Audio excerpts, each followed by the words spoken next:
Hi boys and girls, here's chapter 14, Dr. Dorian. The next day was Saturday. Fern stood at the kitchen sink drying the breakfast dishes as her mother washed them. Mrs. Arabelle worked silently. She hoped Fern would go out and play with other children instead of heading for the Zuckerman's barn to sit and watch animals. Charlotte is the best storyteller I ever heard, said Fern, poking her dish towel into a cereal bowl. Fern, said her mother sternly, you must not invent things. You know spiders don't tell stories. Spiders can't talk. Charlotte can, replied Fern. She doesn't talk very loud, but she talks. What kind of story did she tell? Asked Mrs. Arabelle. Well, began Fern. She told us about a cousin of hers who caught a fish in her web. Don't you think that's fascinating? Fern, dear, how would a fish get in a spider web? Said Mrs. Arabelle. You know it couldn't happen. You're making it up.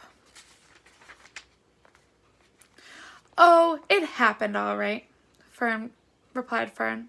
Charlotte never fibs. This cousin of hers built a web across a stream. One day she was hanging around on the web, and a tiny fish leapt into the air and got tangled into the web. The fish was caught by one fin. Mother, its tail was wildly thrashing and shining in the sun. Can't you just see the web sagging dangerously under the weight of the fish? Charlotte's cousin kept slipping in, dodging out, and she was beaten miraculously over the head with the wildly thrashing fish, dancing in, dancing out, throwing. Fern, snapped her mother. Stop it! Stop inventing these wild tales. I'm not inventing, said Fern. I'm just telling you the facts. What finally happened? Asked her mother, whose curiosity began to get the better of her. Charlotte's cousin won. She wrapped the fish up, then she ate him when she got good and ready. Spiders have to eat the same as the rest of us. Yes, I suppose they do, said Mrs. Arabelle vaguely. Charlotte has another cousin who is a balloonist. She stands on her head, lets out a lot of line, and is carried aloft on the wind. Mother, wouldn't you simply love to do that? Yes, I would, come to think of it, replied Mrs. Arabelle. But Fern, darling, I wish you would play outdoors instead of going to Uncle Homer's barn. Find some of your playmates and do something nice outdoors. You're spending too much time in that barn. It isn't good for you to be alone so much. Alone, said Fern. Alone? My best friends are in the barn cellar. It is a very sociable place. Not at all lonely. Fern disappeared after a while, walking down the road toward Zuckerman's. Her mother dusted the sitting room. As she worked, she kept thinking about Fern. It didn't seem natural for a little girl to be so interested in animals. Finally, Mrs. Arabelle made up her mind. She would pay a call on Dr. Dorian and ask his advice. She got in the car and drove to the office in the village. Dr. Dorian had a thick beard. He was glad to see Mrs. Arabelle and gave her a comfortable chair. It's about Fern, she explained. Fern spends entirely too much time in the Zuckerman's barn.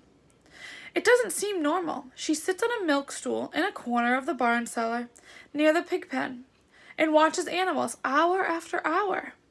She just sits and listens. Dr. Dorian leaned back and closed his eyes. How enchanting, he said. It must be real nice and quiet down there.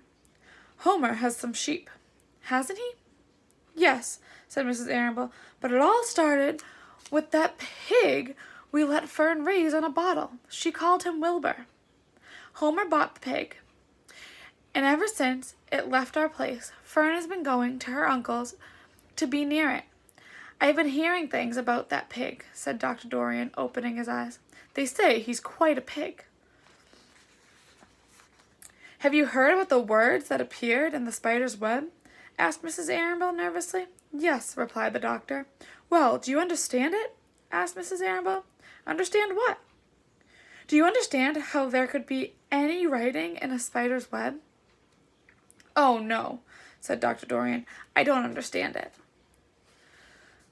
But for that matter, I don't understand how a spider learned to spin a web in the first place. When the words appeared, everyone said they were a miracle. But nobody pointed out that the web itself is a miracle.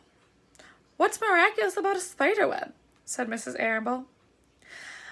I don't see why you say a web is a miracle. It's just a web. Ever try to spin one? Asked Dr. Dorian. Mrs. Arable shifted uneasily in her chair. No, she replied, but I can crochet a doily, and I can knit a sock. Sure, said the doctor, but somebody taught you, didn't they? My mother taught me. Well, who taught a spider? A young spider knows how to spin a web without any instruction from anybody. Don't you regard that as a miracle? I suppose, said Mrs. Arable. I never looked at it that way before. Still, I don't understand how those words got into the web. I don't understand it, and I don't like what I can't understand. None of us do, said Dr. Dorian, sighing. I am a doctor. Doctors are supposed to understand everything. But I don't understand everything, and I don't intend to let it worry me. Mrs. Arable fidgeted. Fern says the animals talk to each other. Dr. Dorian, do you believe animals talk? I've never heard one say anything, he replied, but that proves nothing. It is quite possible that an animal has spoken civilly to me, and that I didn't catch the remark because I wasn't paying attention. Children pay better attention than grown-ups. If Fern says that the animal in Zuckerman's barn talks, I'm quite ready to believe her. Perhaps, if people talk less, animals will talk more. People are incessant talkers. I can give you my word on that. Well, I feel better about Fern, said Mrs. Arable. You don't think I need to worry about her? Does she look well? Asked the doctor. Oh, yes. Appetite good? Oh, yes, she's always hungry. Sleep well at night? Oh, yes. Then don't worry, said the doctor. Do you think she'll ever start thinking about something besides pigs and sheep and geese and spiders? How old is Fern? She's 8. Well, said Dr. Dorian, I think she will always love animals, but I doubt that she spends her entire life in Homer Zuckerman's barn cellar. How about the boys? Does she know any boys? She knows Henry Fussy, said Mrs. Arable brightly. Dr. Dorian closed his eyes again and went into deep thought. Henry Fussy, he murmured. Remarkable. Well, I don't think you have anything to worry about. Let Fern associate with her friends in the barn if she wants to. I would say offhand that spiders and pigs were fully as interesting as Henry Fussy. Yet I predict that one day will come when even Henry will drop some chance remark that catches Fern's attention. It's amazing how children change from year to year. How's Avery? He asked, opening his eyes wide. Oh, Avery, chuckled Mrs. Arable. Avery is always fine. Of course, he gets into poison ivy and gets stung by wasps and bees and brings frogs and snakes home and breaks everything he lays his hands on. He's fine. Good, said the doctor. Mrs. Arable said goodbye and thanked Dr. Dorian very much for his advice. She felt greatly relieved. All right, hope you enjoyed.